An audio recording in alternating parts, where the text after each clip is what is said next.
Cassiano Ribeiro aqui com a gente. Tudo bem, Cassiano? Tudo bem, Sardemeck? Tudo bem, Cássia? Boa tarde. Boa tarde, E Cassiano. também com a participação da Clarice Couto, que é editora assistente do Valor Globo Rural. E o assunto é o seguinte: Carne. A carne. A União Europeia vetou a carne bovina brasileira e a Europa é um mercado importante, né, para a carne brasileira. E não só isso, Sardenberg, tem um somatório aí, se a gente pegar a China, né, a China que é o maior comprador de carne do Brasil, estipulou cotas de importação de carne, então essas cotas, a cota brasileira deve ser preenchida, totalmente preenchida nas próximas semanas, a Clarice pode falar melhor, mas nas próximas semanas, no próximo mês no máximo aí, o Brasil preenche a cota de exportação de carne. Sem tarifa. Sem tarifa. Com tarifas menores. Com tarifa, com a tarifa vai para 50% de tarifa, 55% para a China. E agora com essa notícia da União Europeia, que não é um mercado gigantesco, mas é um mercado importante em termos de reputação, porque ele pode influenciar outros mercados. E a alegação é que o Brasil não conseguiu comprovar que ele faz o controle do uso de antimicrobianos, que são produtos ali usados para tratamentos de doenças principalmente, mas também há quem utilize, né? Não é o caso da pecuária brasileira, que utilize esses produtos de forma sistemática para ganho de peso, por exemplo, aumentar a eficiência de produção. Mas a própria União Europeia, os países, outros que exportam para a União Europeia carnes também usam.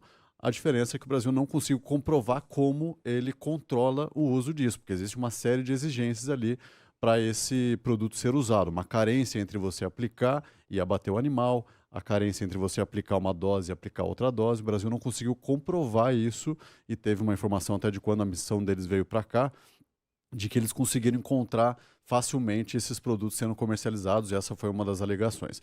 A Clarice tem acompanhado isso de perto e, inclusive, visto um pouquinho qual é o impacto disso, né, para o mercado, tanto do mercado de pecuária bovina, como de mercado de frango, de ovos, enfim, todas as carnes, e já temos um dado de perda de valorização, de perda de preço das ações das empresas, dos frigoríficos brasileiros que atuam com carnes, né?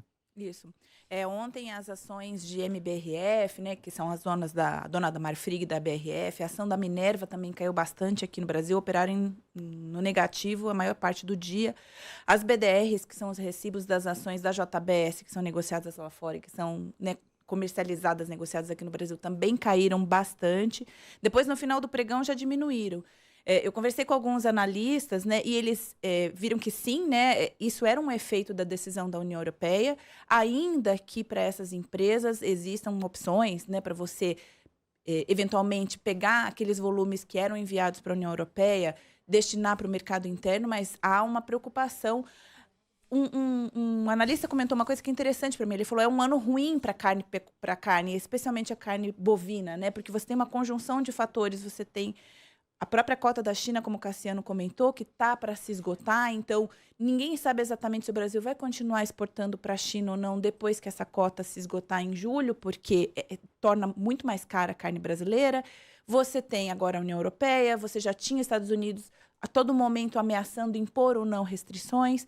E mesmo o mercado do Oriente Médio, que é um mercado em que as empresas vinham investindo e tentando ampliar as vendas de carne bovina para lá, é muito forte carne de frango, mas carne bovina precisa ser ampliado, está passando por uma guerra, aumentou os custos logísticos, quer dizer, para onde se olham os grandes mercados consumidores de carne, existe algum problema geopolítico, uma pressão forte, né? Agora, com relação à União Europeia, você falou, Cassiano, que o Brasil não utiliza regularmente esses...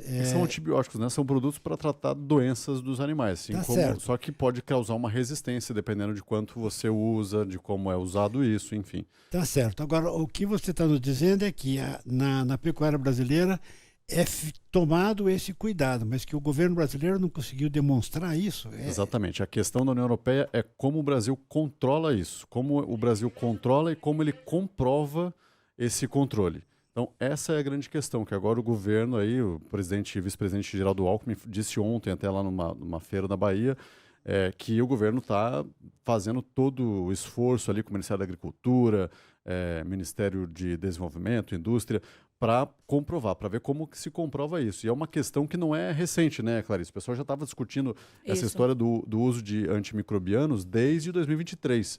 O governo, até quando soube esse primeiro anúncio de veto à carne brasileira, disse que estava surpreso, mas estava surpreso não com o assunto, porque esse assunto já estava em pauta, já estava em negociação. Agora chamou atenção os outros, né? Colocou mel na conta, colocou toda a criação animal aí comercial dentro desse veto. Então atinge muitos setores. Mas enfim, foi ou não foi um erro do governo brasileiro?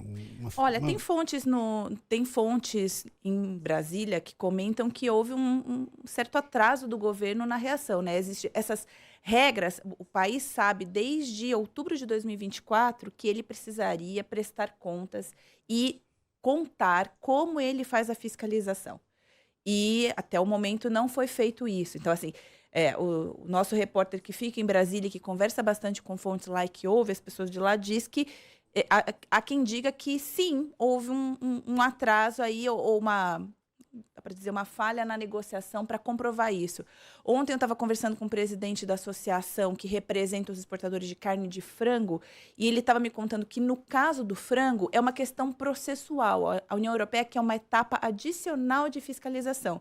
Então, existem muitas etapas de fiscalização, inclusive envolvendo fiscais que vão numa granja, que olham se o animal recebeu tal ou tal produto. Mas a União Europeia quer uma etapa adicional, que um fiscal do Ministério da Agricultura, no caso da produção de frangos, né, vá na granja, que ele faça um teste, uma amostra esporádica, ou seja, que haja uma fiscalização mais firme, diferenciada. Então, é uma questão assim, do governo comprovar que ele cuida, né, dessa... Aliás, o governo até chegou a propor, né, há cerca de umas 2 semanas atrás, o governo mandou para a União Europeia uma proposta de monitoramento faseada, porque o que você precisa é realmente isso que o Cassiano comentou, né? Comprovar que entre o animal receber o medicamento e ele ser abatido, você tem um período de carência.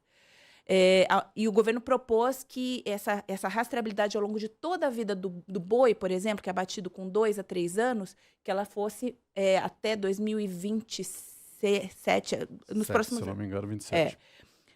E essa proposta não foi aceita pela União Europeia. Então, há um trabalho aí ainda a ser feito pelo governo e o próprio vice-presidente Geraldo Alckmin falou que vai reforçar energia e esforços nisso, né? Agora, Clarice, está tudo acontecendo nesse momento, né? Essa questão da cota da China, que vai vai parar de valer em julho, então vai ter essa taxa, né, quando terminar a cota.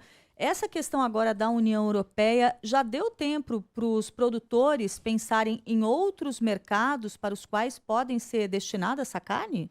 O que se fala, assim, falando de União Europeia especialmente, na verdade a União Europeia e tanto China também. Sim. O que as empresas têm falado é que o mercado interno vai receber uma parte desse produto. Por exemplo, no caso da Europa, o que a gente vende bastante é frango, é peito de frango, né? Então, esse peito de frango muito possivelmente vai voltar para o mercado interno. Agora, existe um delay do varejo repassar isso, né? Assim, que se fala que o varejo demora mais para repassar.